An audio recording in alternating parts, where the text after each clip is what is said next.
നമസ്കാരം. എല്ലാ സജ്ജനങ്ങൾക്കും സന്ധ്യാദീപത്തിലേക്ക് സ്വാഗതം.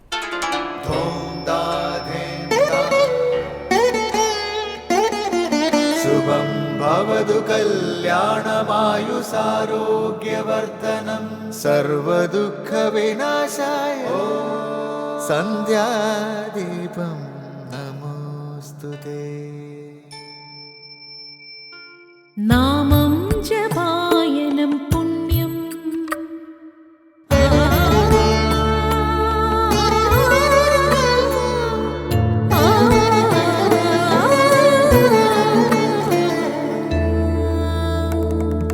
നാമം ജപായനം പുണ്യം നിരുപമദീപാങ്കുരം പോലെ സ്വരശ്രുതിലയവരമതുലം ദീവാങ്കണം മോക്ഷസംഗീതസാരം നീളും വഴിത്താരയിൽ ജീവതാരം മന്ത്രാലാപം മായാവിൻ നിൻ പ്രസാദം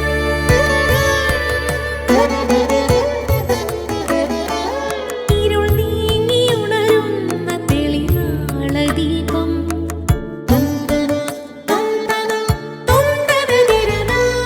ഇരുൾ നീങ്ങിയുണരുന്ന തെളിനാളദീപം പ്രണവാമൃതം ചൊരിയുന്ന ദീപം ദീപം ദീപം ദീപം ദീപം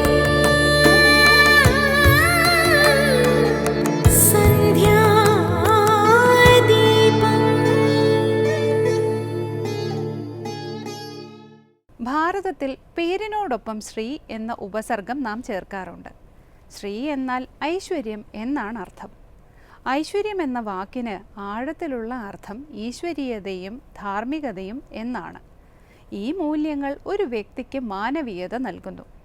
ധാർമ്മിക മൂല്യങ്ങളില്ലാത്തതുകൊണ്ടാണ് രാവണൻ്റെയും കംസൻ്റെയും ശൂർപ്പണഖയുടെയും പൂതനയുടെയും പേരിന് മുൻപ് നാം ശ്രീ ചേർക്കാത്തത്. സ്ത്രീത്വമില്ലാത്ത സ്ത്രീ സ്ത്രീ എന്ന പേരിന് അർഹയല്ല. അതുപോലെ തന്നെ സ്ത്രീത്വമില്ലാത്ത പുരുഷൻ ശ്രീമാൻ അഥവാ മാന്യപുരുഷനാവുകയുമില്ല. സ്ത്രീയും പുരുഷനും ഹൃദയപരമായ സദ്ഗുണങ്ങൾ നേടിയാൽ മാത്രമേ ആ നാമങ്ങൾക്ക് അർഹരാവുകയുള്ളൂ. അല്ലെങ്കിൽ മൃഗതുല്യമായ ജീവിതമാണ്. ഈശ്വരൻ മനുഷ്യനായി അവതരിക്കുന്നത് അവിവേകികളായ മനുഷ്യരെ മൃഗീയതയിൽ നിന്നും മാനുഷികതയിലേക്കും മാനുഷികതയിൽ നിന്നും ദൈവികതയിലേക്കും ഉയർത്തുന്നതിന് വേണ്ടിയാണ്. തുടർന്ന് ശ്രീ കാവാലം ശ്രീകുമാർ പ്രശ്നോത്തര രത്നമാലിക ആലപിക്കുന്നത് കേൾക്കാം.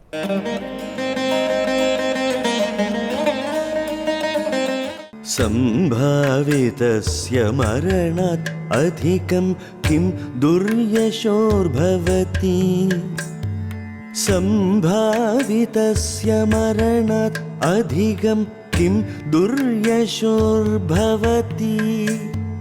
ലോകേ സുഖീ ഭവേത് കോ ധനവാൻ ധനമപി ച കിം യതശ്ചേഷ്ടം ലോകേ സുഖി ഭവേത് കോ ധനവാൻ ധനമപി ച കിം യതശ്ചേഷ്ടം.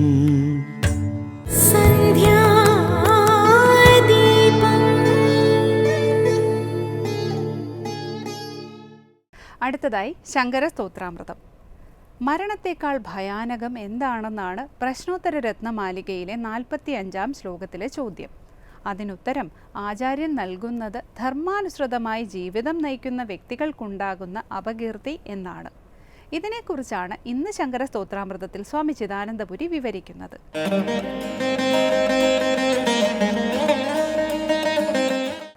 ശങ്കര കൃതികളിൽ ഉൾപ്പെട്ട പ്രശ്നോത്തര രത്നമാലികയിൽ 43 ശ്ലോകങ്ങളാണ് ശ്രദ്ധിച്ചത്. അവസാനം കേ വൃദ്ധാഹ, ആരാണ് വൃദ്ധന്മാരെന്ന് ചോദിച്ചു. കാരണം ശാസ്ത്രത്തിൽ പല സന്ദർഭങ്ങളിലും വൃദ്ധസേവ കൊണ്ടാണ് വിജ്ഞാനം, വൃദ്ധരുള്ള സഭയാണ് ശ്രേഷ്ഠം എന്നൊക്കെ പല സന്ദർഭങ്ങളിൽ നമ്മൾ പറയേണ്ടായിട്ടുണ്ട്. അപ്പോഴാണ് ചോദ്യം കേ വൃദ്ധാഹ, ആരാണ് വൃദ്ധന്മാർ? ഏ ധർമ്മതത്വജ്ഞാഹ, ധർമ്മതത്വജ്ഞന്മാരെയാണ്, ധർമ്മതത്വജ്ഞാനികളെയാണ്, ധർമ്മത്തിൻ്റെ രഹസ്യം അറിഞ്ഞവരെയാണ് വൃദ്ധന്മാരെന്ന് പറയുന്നത്. വളരെ ശ്രദ്ധേയമായ പരാമർശമാണത്. തുടർന്ന് സംഭാവിതസ്യ മരണാത് അധികം കിം ദുർയശോ ഭവതി ലോകേ സുഖീ ഭവേത് കോ ധനവാൻ ധനമപി ച കിം യതശ്ചേഷ്ടം. സംഭാവിതസ്യ മരണാദധികം കിം ദുർയശോ ഭവതി ലോകേ സുഖീ ഭവേത് കോ ധനവാൻ ധനമപി ച കിം യതശ്ചേഷ്ടം. സംഭാവിതസ്യ മരണാദ് അധികം കിം. സംഭാവിതസ്യ മരണാദ് അധികം കിം. സംഭാവിതനായ ആൾക്ക് മരണത്തേക്കാൾ അധികമായുള്ളത് എന്താണ്? ഇതാണ് ചോദ്യം. ഭഗവത്ഗീതയിൽ തത്വോപദേശം ചെയ്യുന്നതിന് അർജുനനെ തയ്യാറാക്കുന്ന സന്ദർഭത്തിൽ ഭഗവാൻ ഒരു സുഹൃത്തായി, ഒരു സഖാവായി അർജുനനോട് സംസാരിക്കുന്നുണ്ട്. ആ ഭാഗത്ത് പറയുന്നുണ്ട്, സംഭാവിതസ്യ ചാകീർത്തി മരണാത് അതിരിച്യതേ എന്ന്. സംഭാവിതനായ ആൾക്ക് അകീർത്തി മരണത്തേക്കാൾ അധികമായിട്ടുള്ളതാണ്. സംഭാവിതെന്ന് പറഞ്ഞാൽ സമ്യക് ഭാവിതനായവൻ.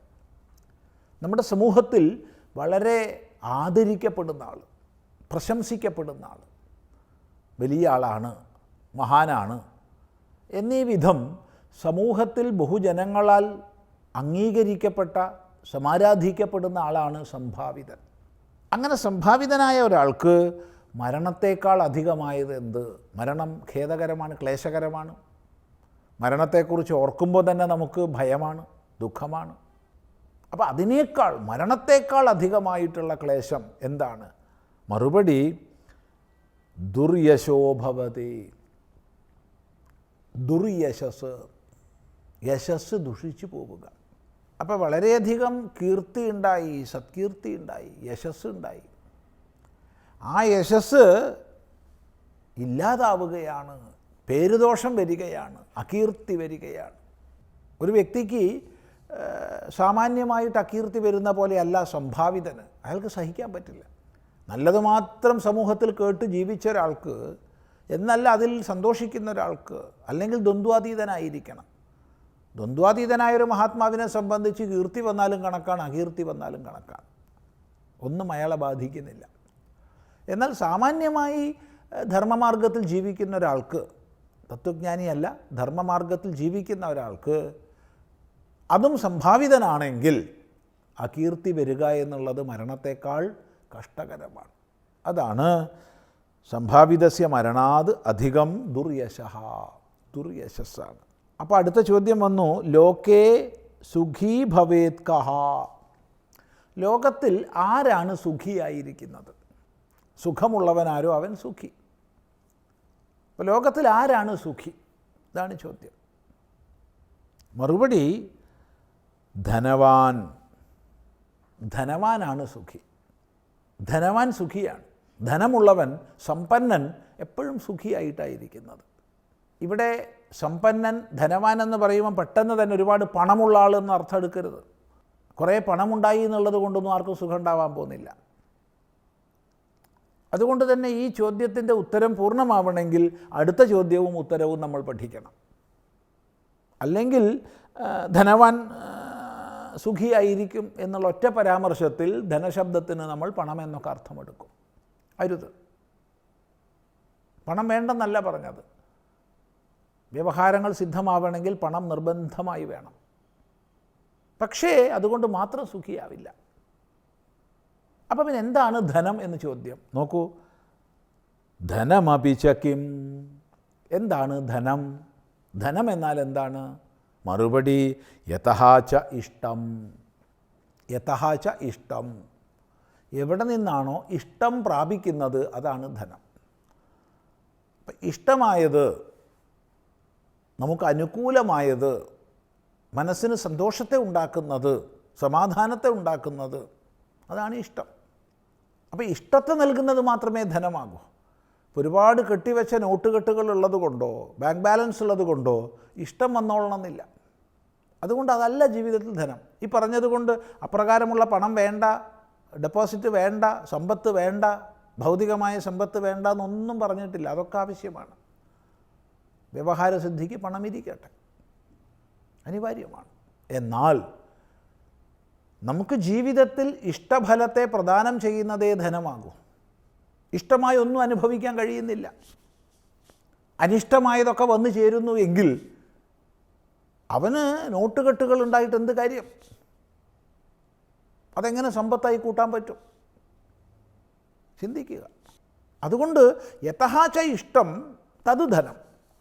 എവിടെ നിന്നാണോ, യാതൊന്നിൽ നിന്നാണോ ഇഷ്ടം പ്രാപിക്കാൻ കഴിയുന്നത്, അതാണ് ധനം. ഇനി വൈദികമായ ദൃഷ്ടിയിലൂടെ ഇതിന് മറ്റൊരർത്ഥം പറയാം. വൈദികങ്ങളായി പുണ്യകർമ്മങ്ങൾ നമുക്ക് രണ്ടായി വിഭജിക്കാം: ഇഷ്ടകർമ്മങ്ങളും പൂർത്തകർമ്മങ്ങളും. ഇഷ്ടകർമ്മങ്ങളെന്ന് പറയുമ്പോൾ എവിടെയാണോ അഗ്നിഹോത്രം എന്നുള്ളത് വരുന്നത്, വിശിഷ്ടങ്ങളായ മന്ത്രങ്ങളുടെ സഹായത്തോടു കൂടി വിശിഷ്ട ദേവതകൾക്ക് വിശിഷ്ടങ്ങളായ ഹവിസ്സുകളെ മന്ത്രപൂർവം അഗ്നിയിൽ ഹോമിക്കുന്ന ക്രിയ എവിടെയുണ്ടോ അതിന് നമുക്ക് ഇഷ്ടമെന്ന് പറയാം. ആ ഇഷ്ടത്തിൻ്റെ ഫലമായിട്ട് പുണ്യം സമ്പാദിക്കാൻ സാധിക്കുന്നു. ആ പുണ്യത്തിൻ്റെ ഫലമായിട്ട് ഇഷ്ടഫലപ്രാപ്തി വരുന്നു. അപ്പോൾ ഇഷ്ടകരമായത് ഇഷ്ടമാണ്. ലോകത്തിൽ ഇഷ്ടത്തെ നൽകുന്നത് ഇഷ്ടമാണ്, യാഗാദി കർമ്മമാണ്. ഇത്തരം സത്കർമ്മങ്ങൾ ചെയ്യാൻ കാരണമാകുന്ന സമ്പത്ത് മാത്രമേ ധനമാകൂ. ഒരാൾക്ക് സമ്പത്തുണ്ട്, പക്ഷേ സൽക്കർമ്മങ്ങൾ ചെയ്യാനുള്ള മനസ്സില്ലെങ്കിൽ അയാൾക്കതിലൂടെ പുണ്യമോ തദ്ഫലമായിട്ട് സുഖമോ ഉണ്ടാകുന്നില്ല. അപ്പോൾ സുഖപ്രദമായത് മാത്രമേ ധനമാകൂ എന്ന് മനസ്സിലാക്കുക. അപ്പോൾ രണ്ട് രീതിയിൽ അർത്ഥം പറഞ്ഞു. ഒന്ന്, സാമാന്യമായി അനുകൂലമായ സുഖത്തെ നൽകുന്നത് ധനം. രണ്ട്, തദ്ഹേതുവായ ഇഷ്ടകർമ്മങ്ങൾക്ക് പ്രേരകമാകുന്നത് ധനം. അപ്പോൾ എന്താണ് ധനം? ഇഷ്ടഫലത്തെ നൽകുന്നതാണ് ധനം. ആ ധനമുള്ളവനാണ് സുഖി എന്ന് ചേർത്ത് നമ്മൾ മനസ്സിലാക്കേണ്ടതാണ്. തുടർന്ന് നമുക്ക് അടുത്ത പ്രാവശ്യം പഠിക്കാം. അടുത്തതായി ദീപാരാധനയാണ്. ക്ഷേത്ര സന്നിധിയിലെത്തി മംഗളാരതി തൊഴുത് ഇന്നത്തേക്ക് മടങ്ങാം. എല്ലാവർക്കും നമസ്കാരം.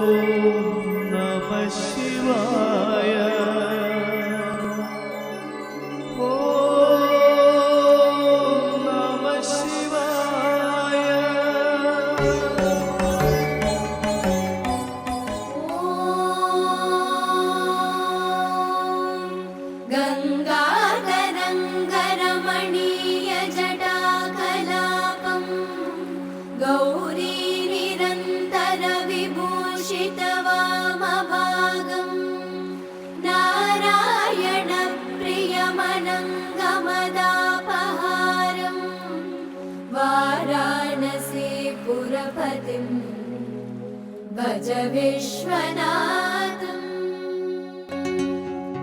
वाराणसी पुरपतिं भज विश्वनाथं।